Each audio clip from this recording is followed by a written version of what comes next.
I had the pleasure of seeing The Flash in IMAX last week, and the more I think about Andy Muschietti's The Flash, the more conflicted I become with this movie. And I realize you're either gonna like it or you're not, which is the fundamentals of human behavior, sure, but this movie isn't gonna have one camp who loves it or hates it more than the opposing other. Andy Muschietti's The Flash is a good movie underneath the surface of a lot of stacked bad elements that unfortunately do more damage to the movie than good. Things like bad editing, bad VFX, and just bad marketing. That and Ezra Miller's controversy, of which I will say I'm not quite sure what to say, because they did an insane job acting in this. However, that was before their mental breakdown and before any issues arose, of also which he is receiving help, so good on him. I don't know, it might be too much damage for him. The more people I talk to, the more people say that they just don't want to support this movie because of Ezra Miller. I can't say for sure, but that coupled with supremely bad VFX, the most expensive CW episode of The Flash ever made, and I agree to a degree. All in all, this movie is good, but it just has a lot of self-damaging elements that just isn't doing it any favors. I personally thought this was a really cool creative take on the OG comic storyline, but was it too much of a deep cut for fans? That was my main concern when watching this movie. Many people just haven't seen the 80s Batman's films, including myself. Well, I recently just saw the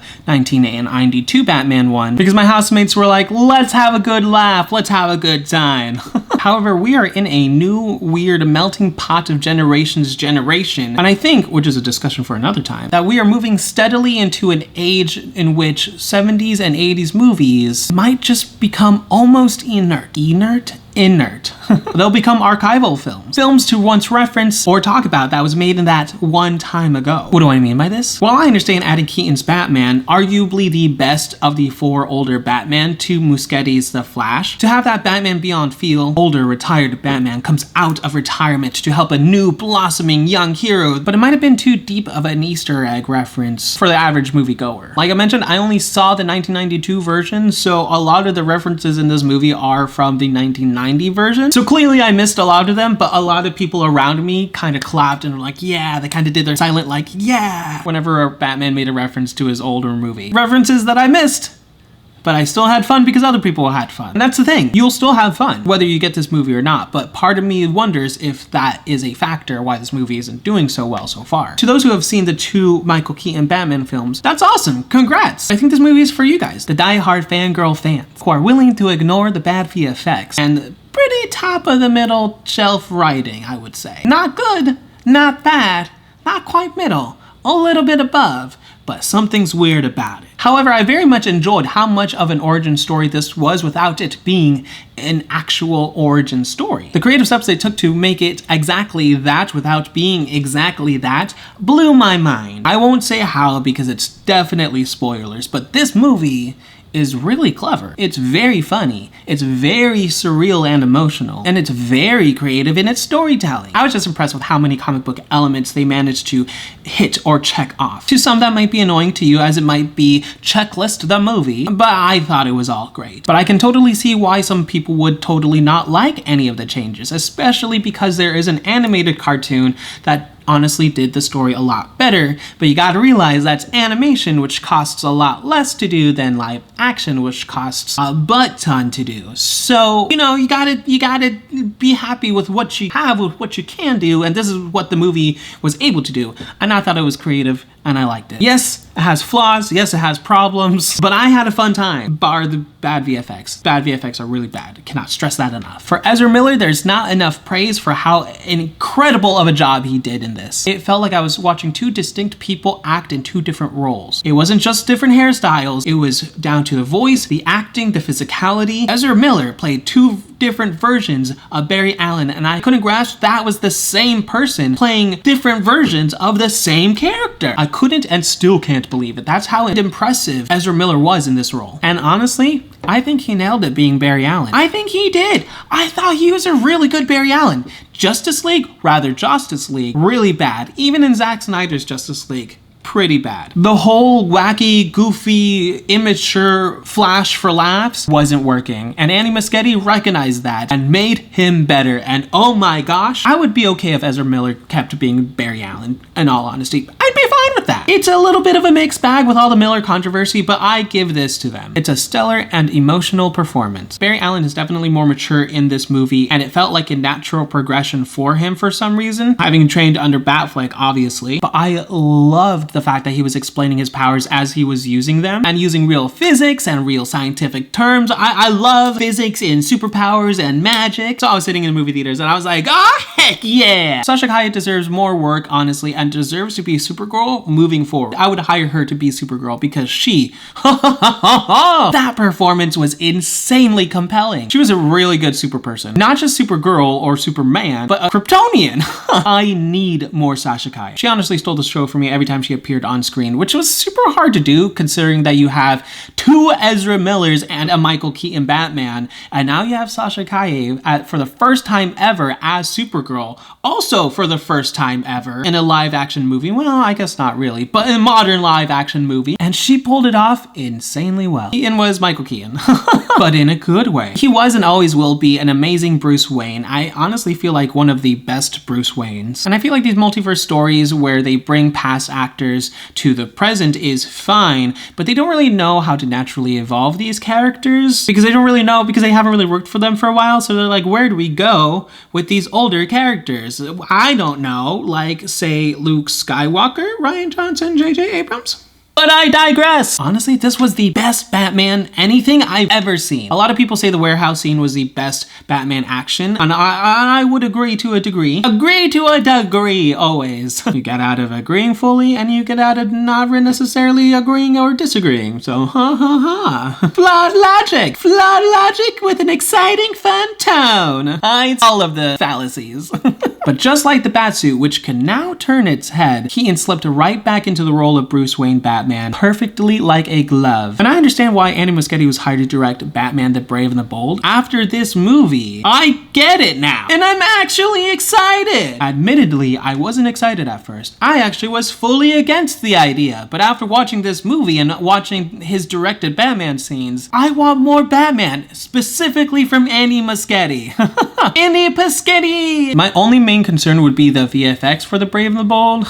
The VFX for Batman in this were actually really good. It was very good. It was just a Flash's top speed sequences. Whenever he would run at like extreme top speed and we would be in his perspective, that's whenever the VFX got really bad. A 2013 PlayStation 3 video game kind of looked a lot better than this. There's one part towards the beginning of the film where I really wanted to just get up and leave because I felt insanely uncomfortable with how incredibly bad the VFX were. It looked insulting. It looked insulting. I was insulted. I can understand Andy Muschietti's, whether it's true or not, excuse or reason that it was done on purpose because we're viewing everything through the Flash's eyes. But if that's the case and it was a creative choice, then it was a lazy creative choice. That's right, I'm calling it out. As a designer, I can say this. 'Twas a lazy choice because it just looks incomplete.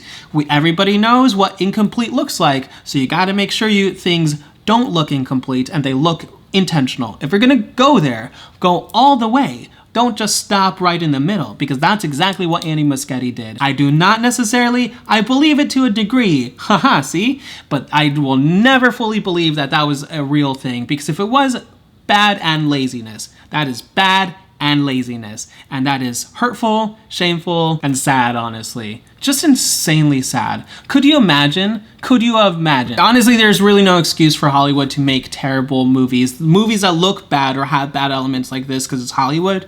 But we all digress. Again, was it a creative choice? Was it not a creative choice? I don't know. If you saw it, let me know in the comments below if you think it was a creative choice or not, or what you thought of the VFX. But man, oh man, did they look bad. By the way, my thing is on. It's just very bright. The commentary on the mental illness in this movie was really well handled. I feel like they brushed up on it only slightly. I understand that Barry Allen is supposed to have some type of illness to a degree in this movie, but I enjoy how much attention they bring to trauma and mental illness. The fact that Barry Allen cares so much about the mind and everybody's mental health, mental safety, was very refreshing to see. There are moments, subtle and natural moments that happen in the film that are pretty heavy. And Miller's Barry does things that speak on his concern for mental health and the people he saves from the very beginning in his superhero career. The script has a strong foundation. At times this movie is very funny, and at others it's emotional or just straight up wonky. The quickest tea I can give you is that Chris Lord and Phil Miller, who wrote the Lego Movie and Spider-Verse, wrote the original screenplay before passing it along down to many different writers, finally before landing on Christina Hodson, because for some reason DC loves her, even though she delivers nothing but bad movies for them so far. I mean, Birds of Prey is pretty unwatchable. But the fact that they gave this movie's credit to Christina Hodson, who basically didn't really do anything and just kind of added things in there, and I suspect all of the wonky things in the movie was added by Christina Hodson. And I don't mean to be mean to her, but her track record speaks for herself. She's not a good screenwriter. I don't understand why she keeps being hired to write things, and I don't understand why she was hired to write Batman and Brave and the Bold. I think there's a rumor that she's no longer going to be writing it, but I hope it's true, and I'm sorry for her, but she truly needs to just either go, if she has not been to screenwriting school, to go to screenwriting school, because all of her screenplays have just been terrible. I will just say that there's a baby shower scene, and it's supposed to be funny to a degree, and I actually hated the whole thing. I hated how it looked. I hated what it was. I didn't laugh at any of the jokes. I thought it was just highly uncomfortable. I just didn't like it. That was one scene I just didn't like in the whole film for me. But honestly, I love this movie. It's not a great film by any means. It's just a good one. 8 out of 10 is where I'm landing. I would have landed at a 7.5, but honestly, I really did enjoy it. You just ignore everything else, and I enjoyed it, and it's a pretty good one. I would have given it an 8.5, but the bad VFX really does bring it down. It really does do damage to the movie. I would have given it a 7.5 just because of how much people actually don't like this movie for some reason. But it really doesn't deserve it because it is a good movie. But there's, like I said, there's just quite a few bad elements stacked up against it that just lands it at 8.5. I really want to give it an 8.5, don't I?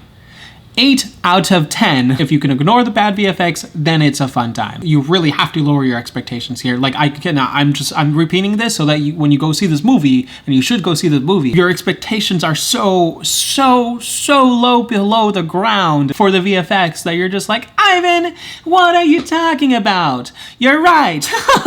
Because there's no ignoring it, but you can totally ignore it if you can. Would I go see The Flash again? I'm not quite sure. I don't know if I could sit through the VFX. I don't think I would pay to see it again, honestly, but I will definitely be seeing it once it goes down onto streaming, probably on Max, or whatever streaming service things end up being at that time. I fear for Aquaman and Blue Beetle. James Gunn did say Blue Beetle would be the first movie for his universe, but that was before the change of CEO hands, so he's kind of just usurping it. So I don't really know if that PR stint did what James had hoped it would do, but I'm still very much worried for these two movies, because are people going to care about this movie? Because clearly people don't really care to see this movie because the universe is basically over, but this movie could serve as a soft reboot maybe. But at the same time, we don't know that.